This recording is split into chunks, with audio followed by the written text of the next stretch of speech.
The school bell hadn't rung yet, and the hallway buzzed with idle chatter, locker doors slamming, and the occasional squeak of sneakers on polished floors.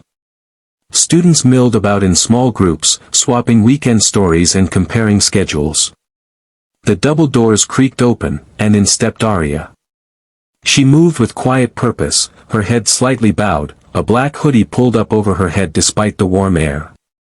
Her jeans were worn but clean, and her backpack looked like it had seen better days.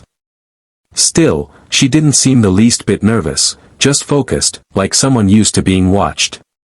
As she walked, conversations dimmed, heads turned. The whispers started immediately. "Who's that? Must be the new girl. Looks weird." Near the end of the hallway, a cluster of students leaned against the lockers.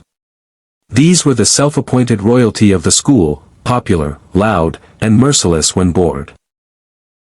The leader, a tall guy named Mason with slick back hair and a cocky grin, took one look at Aria and smirked. "Fresh meat," he said under his breath, loud enough for his group to snicker. One of the girls, chewing gum obnoxiously, added, "Bet she doesn't last a week." Aria heard them, of course she did, but she didn't flinch. Instead, she adjusted her backpack strap and kept walking, her gaze fixed forward. She didn't need to look at them to know the kind of people they were. She'd seen their type before. Many times. But what they didn't know, what none of them knew, was that Aria wasn't here to impress anyone. She wasn't here to fit in. She was here for peace.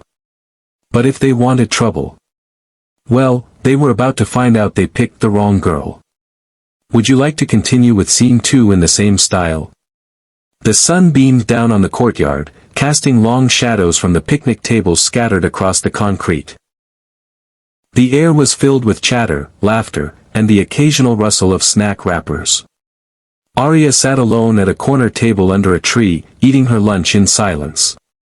Her eyes scanned a book resting beside her tray, but she wasn't really reading, she was watching. Listening. Sensing. Across the courtyard, Mason and his crew spotted her. Bored and hungry for attention, they exchanged knowing looks. "Time for a little fun," Mason smirked, grabbing a soda from his tray. As Aria flipped a page, a sudden splash of cold liquid soaked her back and dribbled down her hoodie. She froze. Behind her, Mason stood holding an empty cup with a look of fake innocence. "Oh no," he said, voice oozing sarcasm. "Total accident." His friends cackled. A few students turned to watch, some laughing, others uncertain. Aria slowly wiped her hands with a napkin and didn't say a word. Then another boy, grinning like an idiot, strode over and slammed a hand down on her tray, trying to knock it off the table.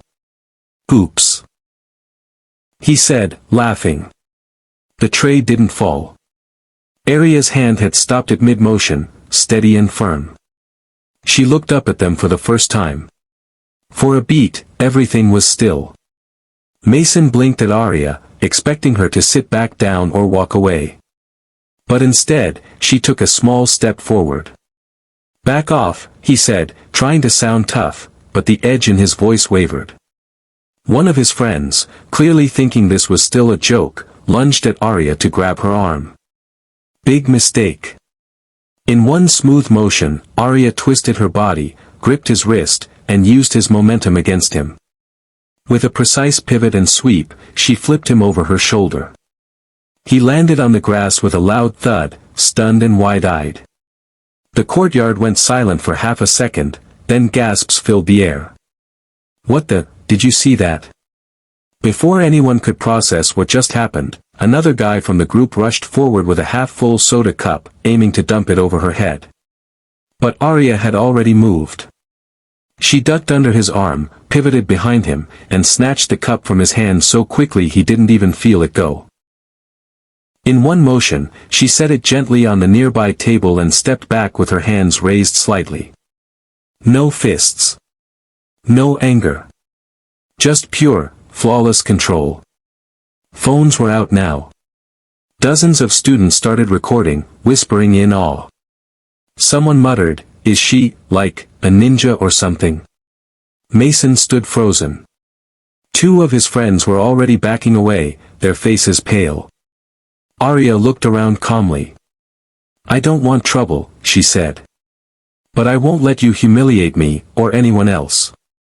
The crowd erupted in cheers. Someone even clapped. A few students at nearby tables nodded with respect. Arya turned, brushed off her hoodie, and walked back to her seat. She hadn't come to start a scene. But she just made one unforgettable. The courtyard was electric with murmurs, laughter, and the buzz of excitement. Students crowded around, replaying the moment on their phones, whispering the story like wildfire. The bullies, who had ruled these grounds with intimidation and swagger, now stood red-faced and humiliated.